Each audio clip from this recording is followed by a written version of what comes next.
Hello learners, do you recognize this diagram? We used this in the previous lesson about identifying the main idea, key sentences, and supporting details. If your answer is graphic organizer, you are correct. In this lesson, we will talk about different kinds of graphic organizers and how to use them.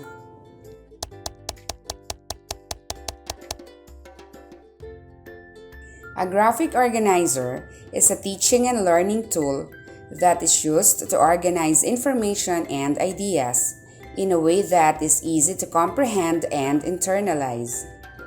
By integrating text and visuals, graphic organizers show relationships and connections between concepts, terms, and facts. There are many different forms of graphic organizers, each with its own unique way of organizing and displaying specific bits of information. Number 1, T-chart helps organize ideas into two columns and examine two components of an object, concept, or events. It is used to show causes and effects or advantages and disadvantages. Let's take a look at a paragraph and try to use the T-chart to organize ideas. Television is one of the most popular means of media. It provides information, education, and entertainment. Gathering around the television gives families something to bond over. However, it can be addicting. It can make you lazy and prone to health problems like obesity and sleep difficulties. These are the steps to follow. Step 1. Draw a T-chart and write down the two areas you want to brainstorm around on each column head. Do not forget to write the main topic at the top. Step 2. Write down facts on each column as you carry out your brainstorming. In our example, we will look for the positive effects of television and write them down in the column for advantages. You can use keywords here instead of writing the whole sentence. Information or education, entertainment, and bonding with family.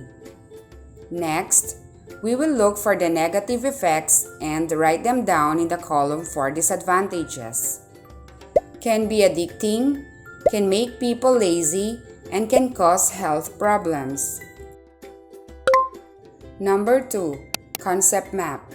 A concept map shows relationship between the main idea and other information. Concepts or ideas are presented in boxes or circles and are linked to related ideas with arrows. This pattern helps students identify a main concept and the ranks or levels of sub-concepts under it. It can also be used to illustrate hierarchical information. Let's look at a paragraph and then use a concept map to visualize the ideas easily. Coconut is a valuable resource. Its trunk can be used to make benches and tables. Its leaves can be used to make mats, sleepers, and bags. Coconut oil can be used for cooking, and coconut shell can be turned into charcoal. Remember, a concept map is depicted in a hierarchy. So, we must begin from the top and branch out the main idea into different subtopics. In this case, our main idea is coconut. Then, we will use lines to connect the main idea to the subtopics, which are the useful parts of a coconut. Then, we also add where each part of the coconut is used for. Again, we will connect the concepts using lines. Number 3. Main idea web. The main idea web starts with a central idea and branches out into related ideas and details or sub-ideas. This type of graphic organizer is used primarily for brainstorming and generating ideas. It is sometimes referred to as spider or semantic web. Let's take a look at this example. There are different needs for animals to survive. Animals need food to grow. They need shelter or a place to live in. They also need special care and love. To make a main idea web, write down the topic at the center of the map. Then, brainstorm ideas and information related to it. Write this down on branches emerging from the center.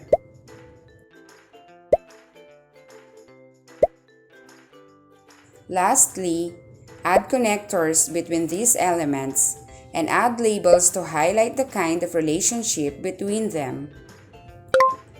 Number 4. Venn diagram. A Venn diagram is used to compare and contrast two or more groups of things by visually displaying their similarities and differences in two or more circles that overlap. Let's take a look at an example as well as the steps to make a Venn diagram. Although nuts and beans have their own set of similarities, there are still some intriguing differences between them. Nuts and beans are two foods that are rich in protein and they are found inside the shell or pod. However, a nut is considered as a fruit, while a bean is considered as a seed. To make a Venn diagram, draw two overlapping circles. Next, write down the topics being compared on the top of each circle. Then, write down the differences inside its own sector, avoiding the overlapping area.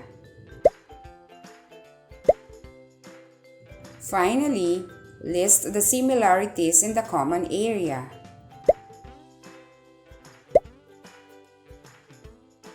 Number 5. Flowchart. Simply a graphical representation of steps. It shows steps in a sequential order. Typically, a flowchart shows the steps as boxes of various kinds and their order by connecting them with arrows. The butterfly starts its life as an egg. Soon, the egg hatches and a larva comes out, which we call a caterpillar. It does not stay on this stage for long. They grow by shedding off their outer skin into the pupa stage. The last stage is when a beautiful butterfly emerges from the pupa. To make a simple flowchart, identify the steps in the process and put each stage inside the box.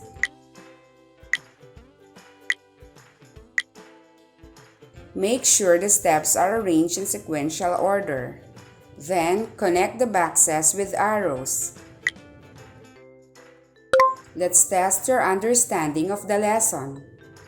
Which graphic organizer helps organize ideas into two columns?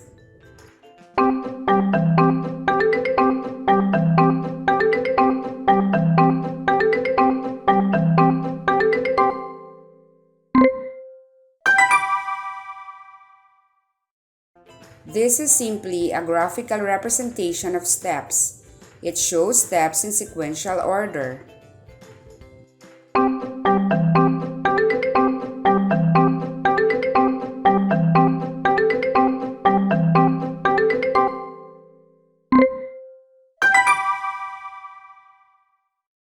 This makes use of two circles that overlap.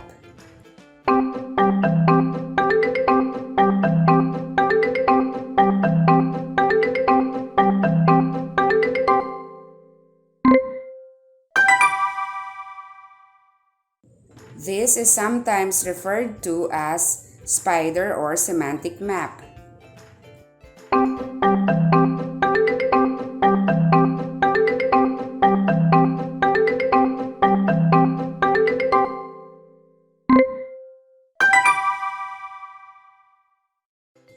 This shows relationship between the main idea and other information in a hierarchical order.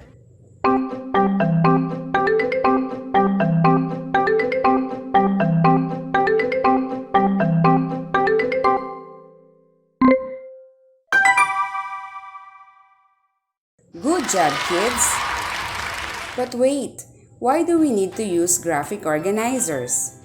Graphic organizers integrate both text and visuals.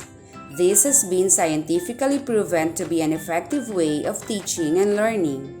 Using them can be extremely useful for both teachers and students as they will make lessons more engaging and easily comprehensible. If this has been helpful, subscribe to the channel and give this video a thumbs up. That's all for today and see you in the next lesson.